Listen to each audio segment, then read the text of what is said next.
Welcome to back my YouTube channel study fast.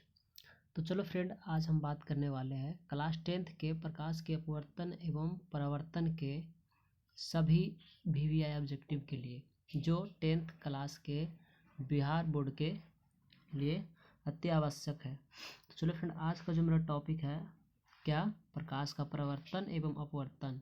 इन दोनों एक chapter तो ये तो लाइट है, और लाइट में दोनों पढ़ना है हमको, प्रकाश का परावर्तन एवं अपवर्तन। चलिए फ्रेंड, इसका हम फर्स्ट क्वेश्चन देखते हैं कि प्रकाश के अपवर्तन के कितने नियम होते हैं। क्या फ्रेंड, प्रकाश के अपवर्तन के कितने नियम होते हैं? तो आप लोग अगर थ्योरी पढ़े होंगे फ्रेंड्स, तो आपको याद होगा कि प्रकाश के अपवर्तन के 2 नियम होते हैं। क्या फ्रेंड, 2 नियम होते हैं। अगला है फ्रेंड्स कि सरल सूक्ष्मदर्शी में किसका उपयोग होता है। तो सरल सूक्ष्मदर्शी देखे होगा आप लोग फ्रेंड, कि मतलब सूक्ष्मदर्शी होता है, छोटे छोटे जीवों को उससे देखा जाता है, ऐसे जीवाणु विषाणु ये सब को उससे देखा जाता है। तो अगर हम इसका अगर उपयोग दर्पण में नहीं करते, ना तो उत्तल दर्पण ना तो अवतल दर्पण, दर्पण में मतलब कि देखने का उपयोग नहीं किया जाता है, क्योंकि आप लोग देखे होंगे फ्रेंड कि दर्पण में सिर्फ चेहरा देख सकते हो या फिर प्रतिबिंब बना सकते हो। पर लेंस अगर देखें तो अवतल दर्पण और उत्तल दर्पण, ये दोनों में से तो नहीं हुआ कोई।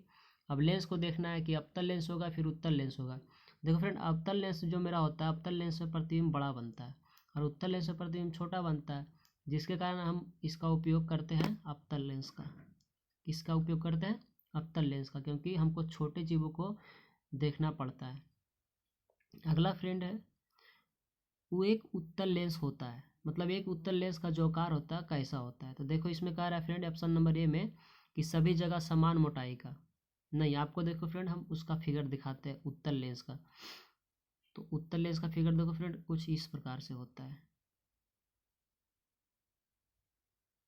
मतलब समझ लीजिए फ्रेंड, ये मेरा उत्तल लेंस है, इस प्रकार का होता है। मतलब कि इसका जो किनारा होता है कैसा होता है, पतला होता है। किनारा जो इसका होता है पतला होता है, और बीच में क्या होता है, किनारे की अपेक्षा थोड़ा, देखिए फ्रेंड, मोटा है। किनारे की अपेक्षा थोड़ा मोटा नहीं लग रहा है? यहाँ देखिए, यहाँ इतना जा रहा है, यहाँ पे इतना। तो इसका क्या आंसर होगा कि किनारे की अपेक्षा मोटा, बीच में मोटा होगा। तो इसका कौन सा होगा फ्रेंड? 3 का सी। अगला क्वेश्चन देखते हैं, निर्गत किरण एवं अभिलंब के बीच का कोण को कहते हैं। तो निर्गत किरण मतलब क्या, ऐसे फ्रेंड, ये मेरा एक हो गया समतल दर्पण, ओके फ्रेंड, ये मेरा अभिलंब हो गया। उसके बाद क्या कह रहा है कि निर्गत किरण, ये तो पहले मेरा जो आया अपवर्तन किरण। निर्गत मतलब क्या, वापस जा रहा, मतलब निकल रहा है, या फिर इधर इधर जा सकता है निकल के। तो अभिलंब और इसके बीच के कोण को क्या कहेंगे? अगर यहाँ बोलता कि परावर्तन को किरण, मतलब कि अभिलंब एवं परावर्तन के बीच का कोण, तो परावर्तन कोण होता। मगर कह रहा है यहाँ पे क्या कि अभिलंब और निर्गत किरण, अभिलंब और निर्गत किरण के बीच का कोण, तो कौन सा कोण होगा फ्रेंड? निर्गत कोण होगा। ओके फ्रेंड, अगला क्वेश्चन देखते हैं कि 1 मीटर फोकस दूरी वाले उत्तल लेंस की क्षमता होगी। क्या फ्रेंड, 1 मीटर फोकस दूरी वाले उत्तल लेंस की क्षमता होगी। इसको पहले हटा देते फ्रेंड।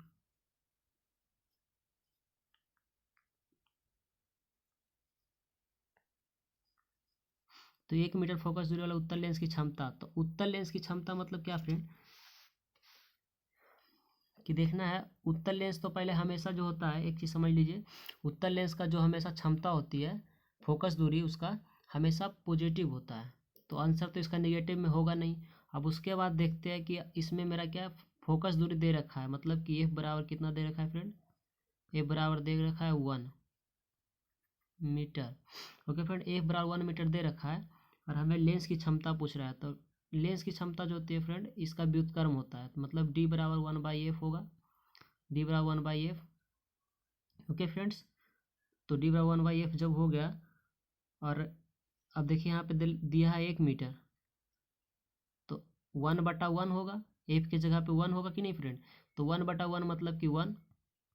अब क्या होगा बताए कि उत्तल लेंस का जो हमेशा होता है, वास्तविक अति डायोप्टर में जो होता है हमेशा पॉजिटिव होता है। तो इसका आंसर कौन हो जाएगा फ्रेंड? 1 आया तो पॉजिटिव में 1 होगा, मतलब इसका आंसर कौन सा हो जाएगा? +1 डायोप्टर। अगला क्वेश्चन है फ्रेंड, अगला क्वेश्चन है, लेंस की क्षमता को व्यक्त की जाती है। तो लेंस की क्षमता अभी बताया फ्रेंड कि लेंस की जो क्षमता होती है वो क्या होती है, फोकस दूरी के व्युत्क्रम होती है। अभी आपको बताया फ्रेंड कि लेंस की क्षमता मतलब क्या, डी, तो फोकस दूरी का व्युत्क्रम होगा कि नहीं, मतलब एक दूसरे का दोनों व्युत्क्रम होता है। या फिर फोकस दूरी पूछे तो इसका क्षमता का व्युत्क्रम होगा, या फिर लेंस की क्षमता पूछे तो फोकस दूरी का व्युत्क्रम होगा। इसका कौन सा ऑप्शन होगा फ्रेंड, ऑप्शन नंबर डी। तो अगले क्वेश्चन में हम चलते हैं फ्रेंड्स। अगला क्वेश्चन है कि एक उत्तल लेंस की फोकस दूरी 20 सेंटीमीटर है, तो लेंस का क्षमता क्या होगा। क्या पूछ रहा है फ्रेंड कि एक उत्तल लेंस की फोकस दूरी 20 सेंटीमीटर है, तो लेंस का क्षमता, तो उत्तल लेंस की फोकस दूरी हमको दे रखा है, मतलब कि एफ हमको दे रखा है 20 सेंटीमीटर। ओके फ्रेंड, 20 सेंटीमीटर हमको दे रखा है। उसके बाद पूछ रहा है कि इस लेंस का क्षमता, मतलब कि डी बराबर पूछ रहा है 1/f, डी बराबर 1/f। अब जब डी बराबर 1/f होता है तो पहले 1 रहने दें हम। अब f का मान कितना दिया है फ्रेंड, 20। और एक चीज़ और याद रखना है फ्रेंड कि जब अगर इस तरह का क्वेश्चन बनाना हो तो लेंस का जो दूरी दिया होगा रहेगा, फोकस दूरी, उसको पहले मीटर में बदलेंगे।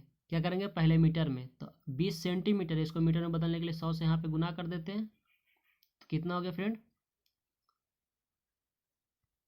कट गया 5 बार में, 5 व्रत में, मतलब कि 1 गुने 5, तो 5 डायोप्टर होगा।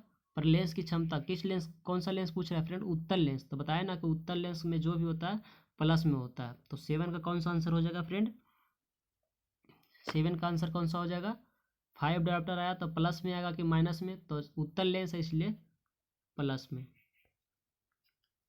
अगला क्वेश्चन देखते हैं फ्रेंड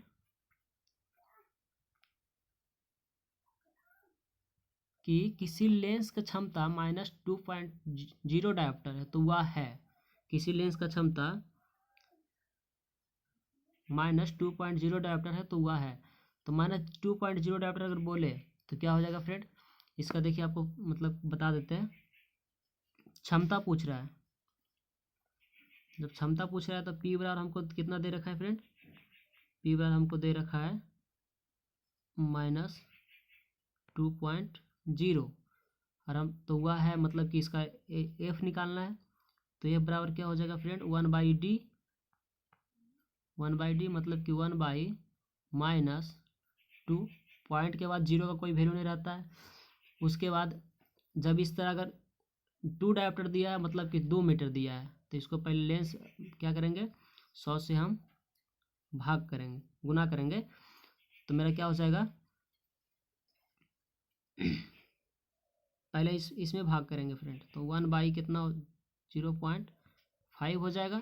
अगर इसमें भाग किए तो 0.5 गुने 100 करेंगे, इसको सेंटीमीटर में बदलने के लिए, क्योंकि आंसर में सेंटीमीटर दे रखा है, तो 100 गुना किए तो कितना हो जाएगा 50 सेंटीमीटर।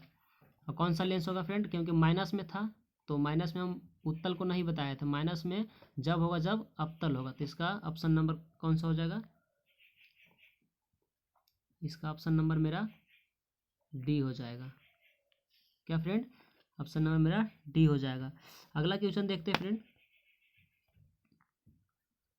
अगला क्वेश्चन देखते हैं कि अवतल लेंस में आवर्धन बराबर होता है, तो अवतल लेंस में आवर्धन बराबर जो मेरा होगा क्या होगा फ्रेंड, माइनस में होता है, अवतल लेंस है ना, तो अवतल लेंस में माइनस में होगा, -v/u, इसका ए आंसर होगा। यहाँ पे माइनस छूटा हुआ है फ्रेंड, देख लीजिए, -v/u होता है, यहाँ माइनस छूटा हुआ है, यहाँ पे माइनस होगा v/u।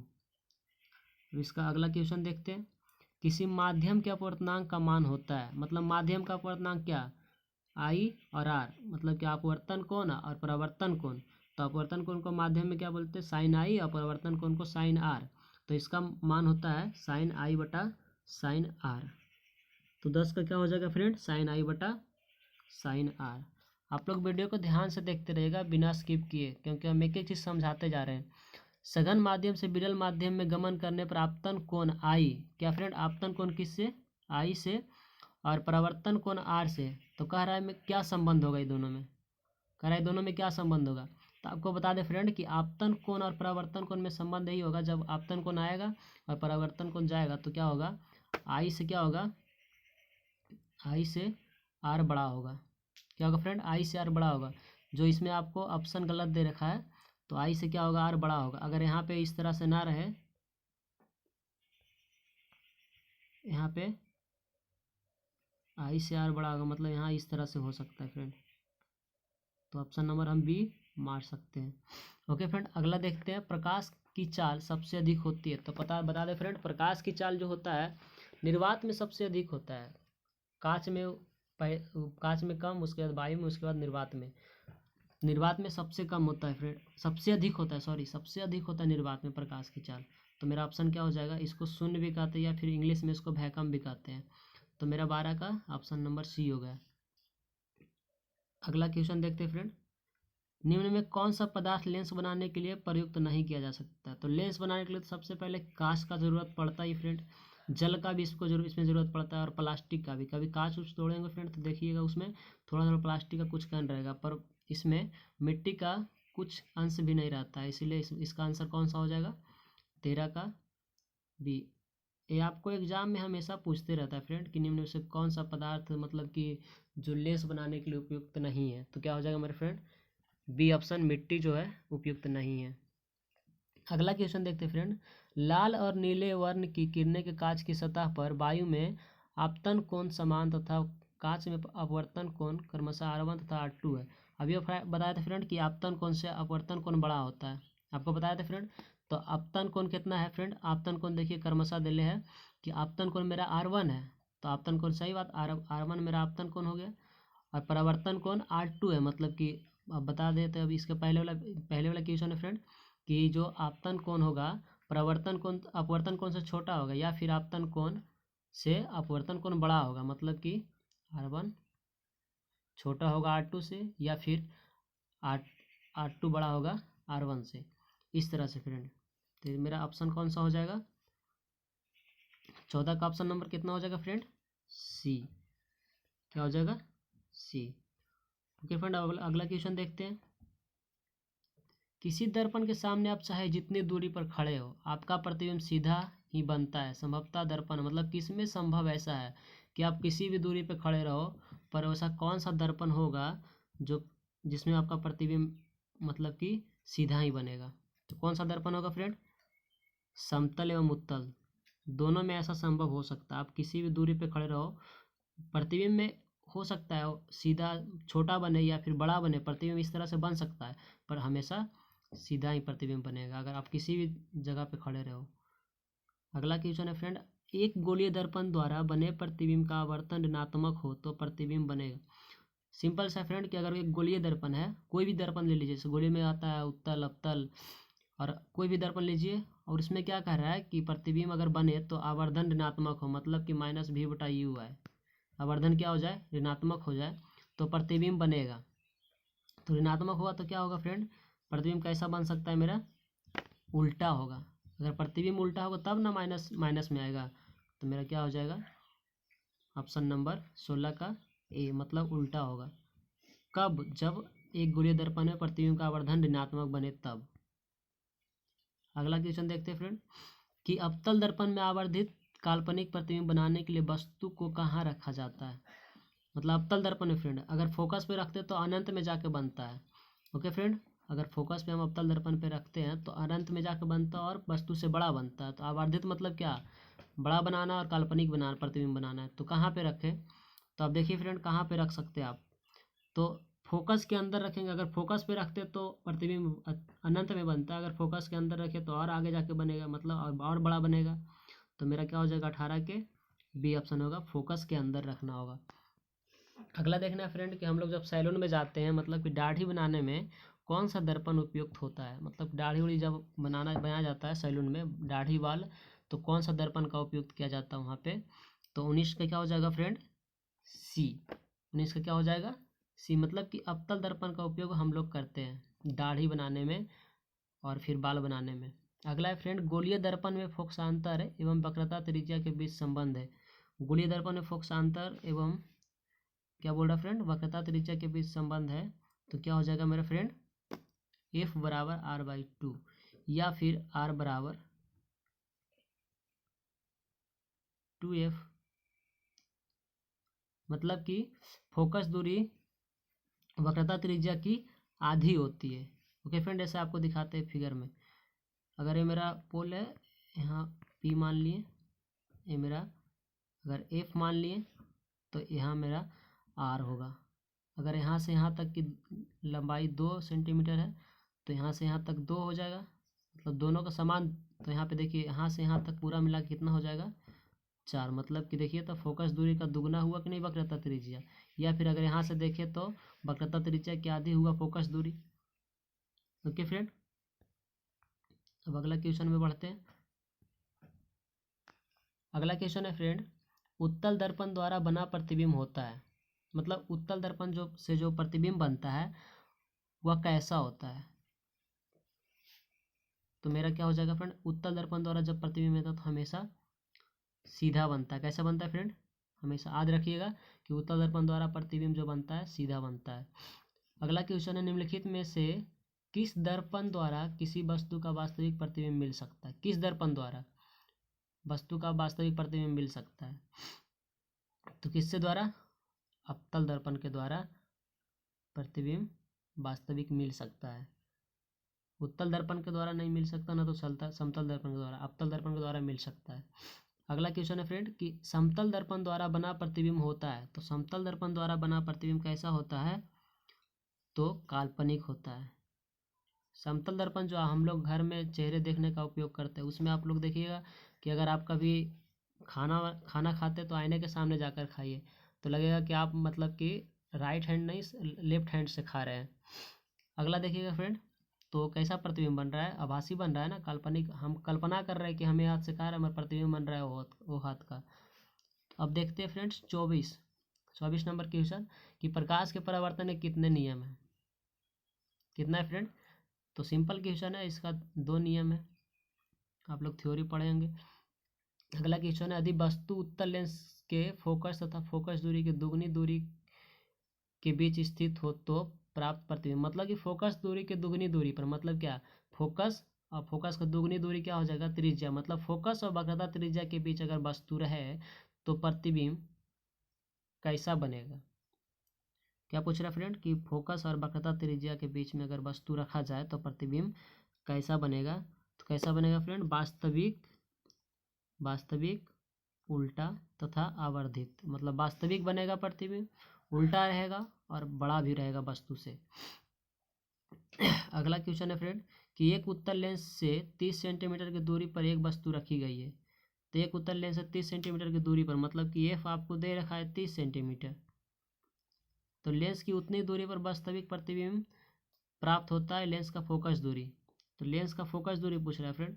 तो देखिए, लेंस का फोकस दूरी जब इस तरह से क्वेश्चन रहे तो डायरेक्ट इसका आधा कर दीजिएगा। 30 है तो इसका फोकस दूरी कहाँ पे होगा, 15 पे। अगला क्वेश्चन देखते हैं फ्रेंड, किसी शब्दकोश में दिए गए छोटे अक्षरों को पढ़ते समय आप कौन सा लेंस पसंद करेंगे। तो देखिए फ्रेंड, जितना कम सेंटीमीटर की फोकस दूरी वाला रहेगा उतना अच्छा रहेगा। और देखिए इस अब यहाँ तक होगा कि जितना कम रहेगा उतना अच्छा रहेगा। उसके बाद देखिए कि अवतल में अच्छा रहेगा या फिर उत्तल में।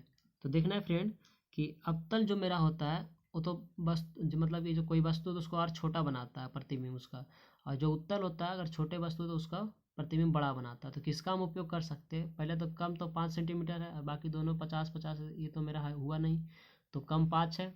उसके बाद अवतल देखना और उत्तल देखना। तो उत्तल किस में फ्रेंड, सी में, तो सी मार में। अगला क्वेश्चन है फ्रेंड कि उत्तल लेंस द्वारा आवर्धित काल्पनिक प्रतिबिंब तब बनता है जब वस्तु रहती है। मतलब वस्तु कहाँ पे रहती है, तो उत्तल लेंस में बड़ा और काल्पनिक प्रतिबिंब बनता है। तो कहाँ पे रहेगा फ्रेंड, फोकस और लेंस के बीच में जब रहेगा।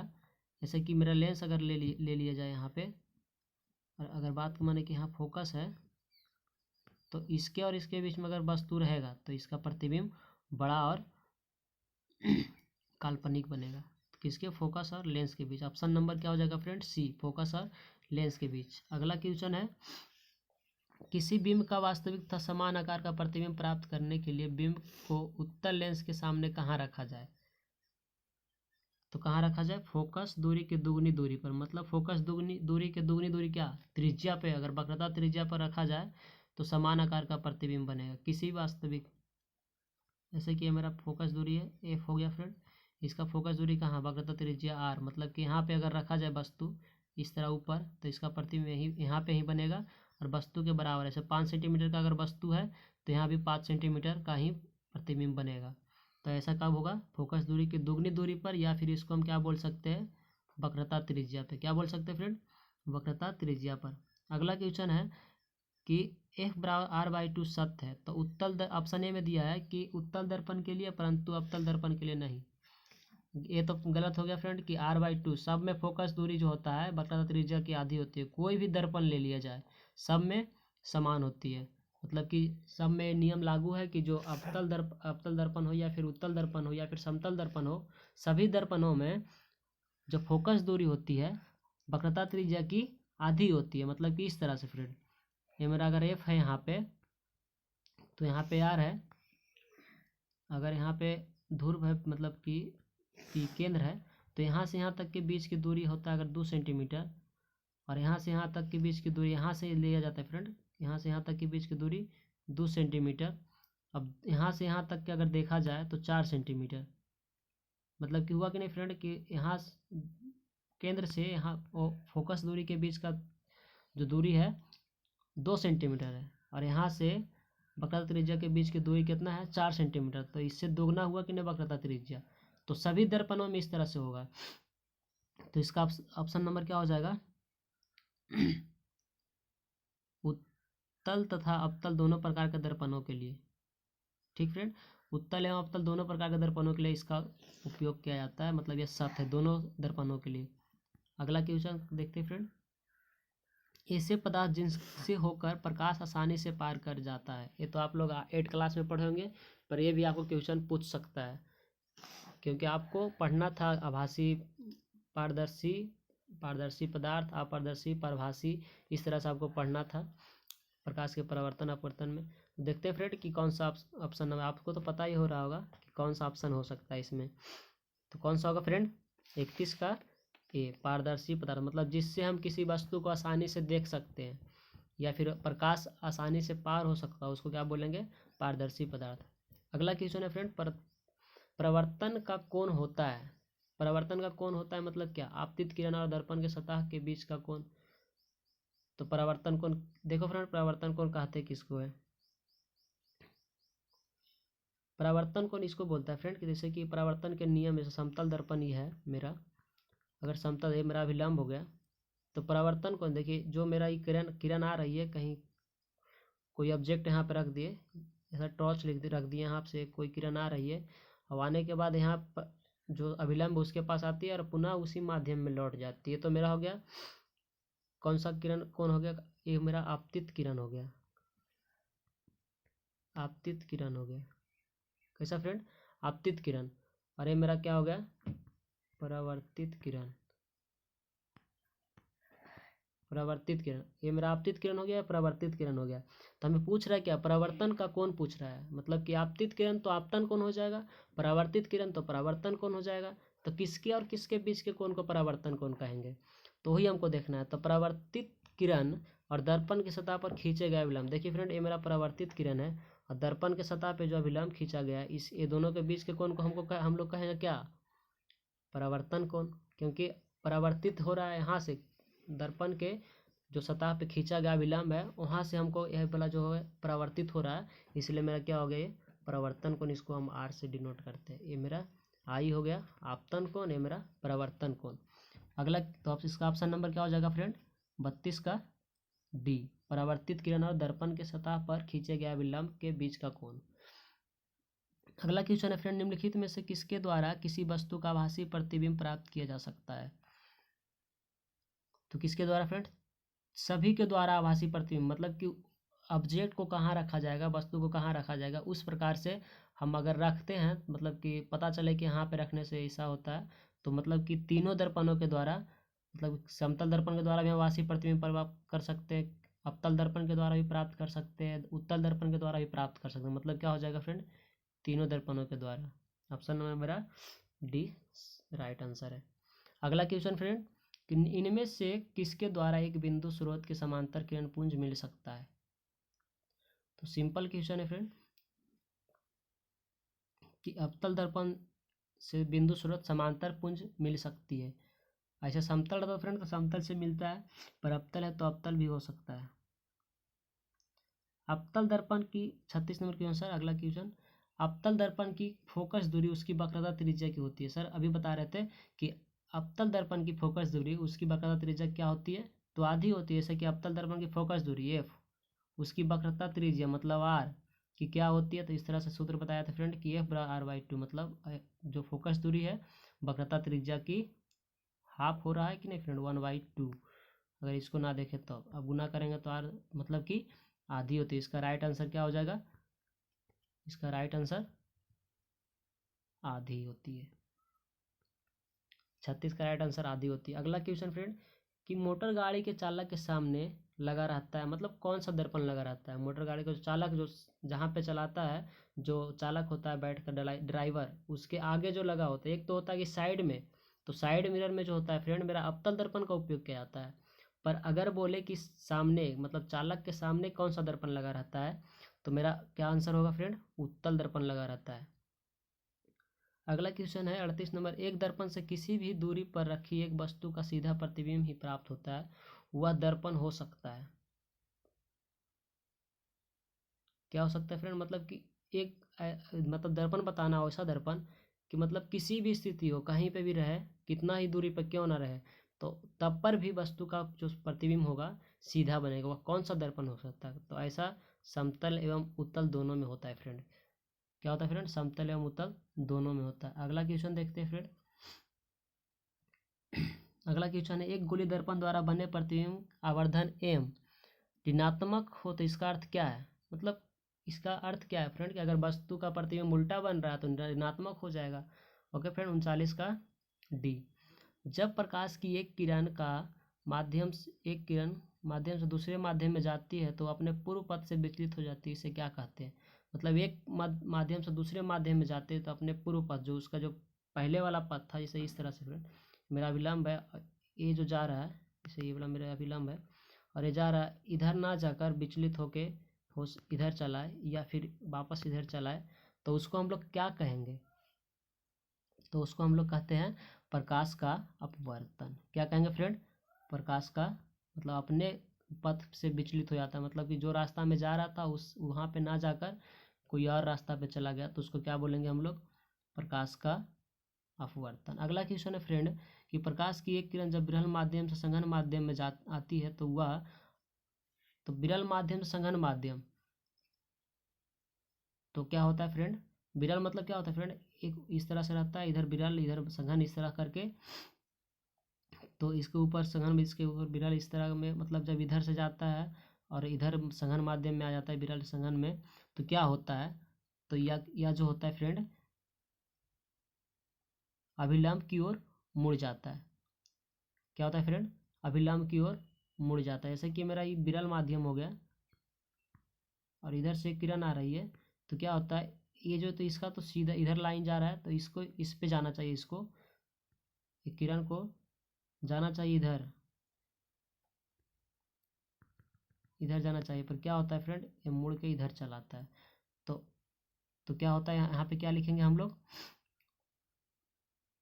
41 का क्या हो जाएगा आंसर फ्रेंड कि अभिलंब की ओर मुड़ जाती है, मेरा डी आंसर हो जाएगा। अगला क्वेश्चन देखते हैं फ्रेंड कि जब प्रकाश की एक किरण दो माध्यमों को अलग करने वाली सतह पर पड़ती है तो वह क्या होती है, मतलब कि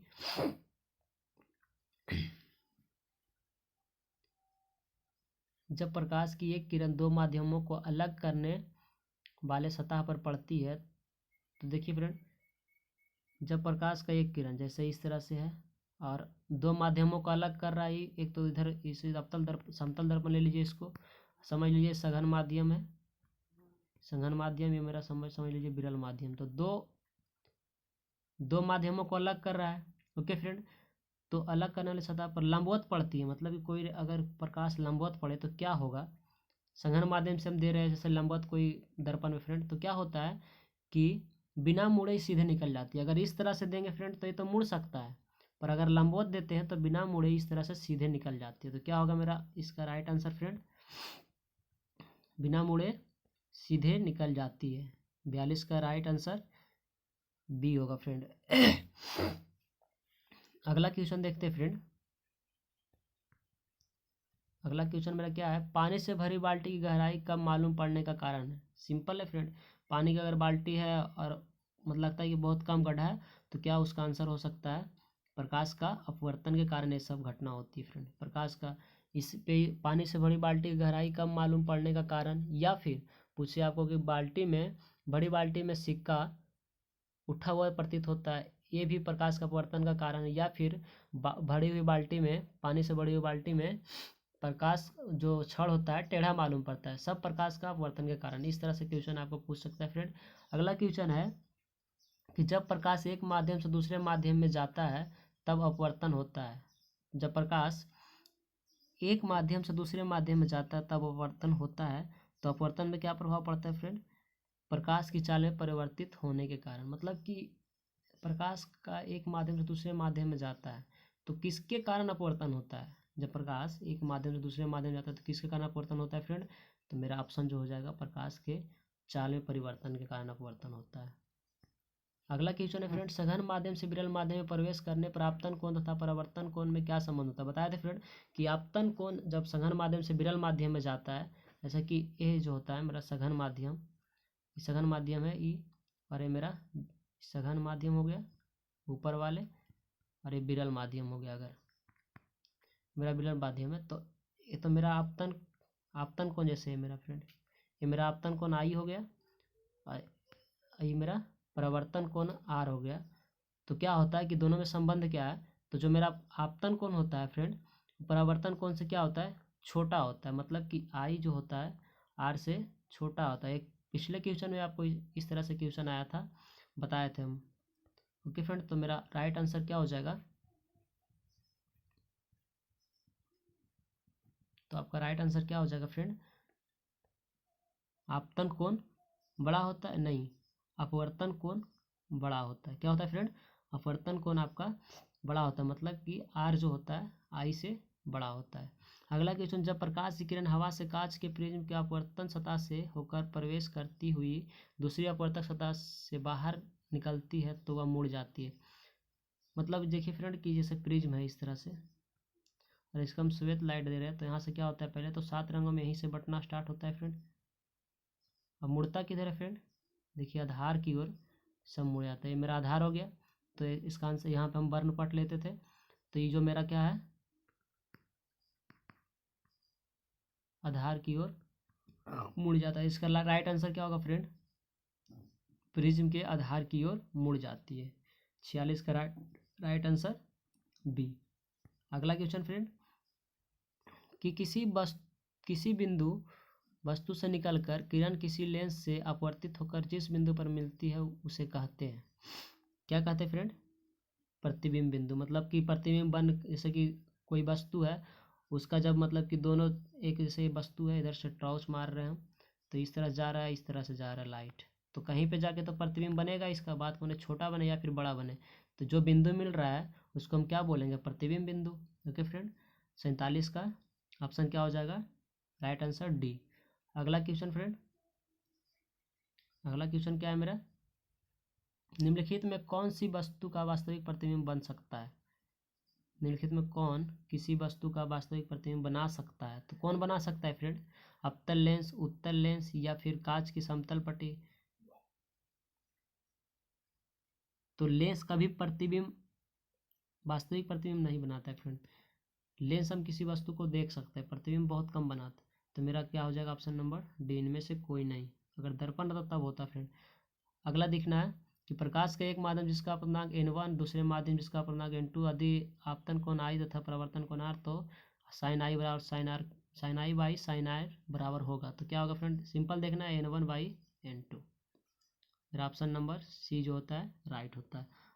अगला क्वेश्चन फ्रेंड, कि उत्तल लेंस है, फिर वही क्वेश्चन फ्रेंड जो पिछले क्वेश्चन में आया था कि उत्तल लेंस है, तो उत्तल लेंस अभी बताया था फ्रेंड कि इस तरह से होता है उत्तल लेंस।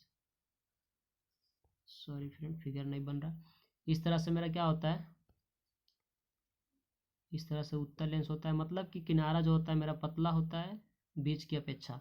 तो क्या होगा फ्रेंड, कि उत्तल लेंस की मोटाई सभी जगह समान होती है, नहीं सभी जगह समान है फ्रेंड। देखिए तो इधर पतला है, यहाँ पे पतला है।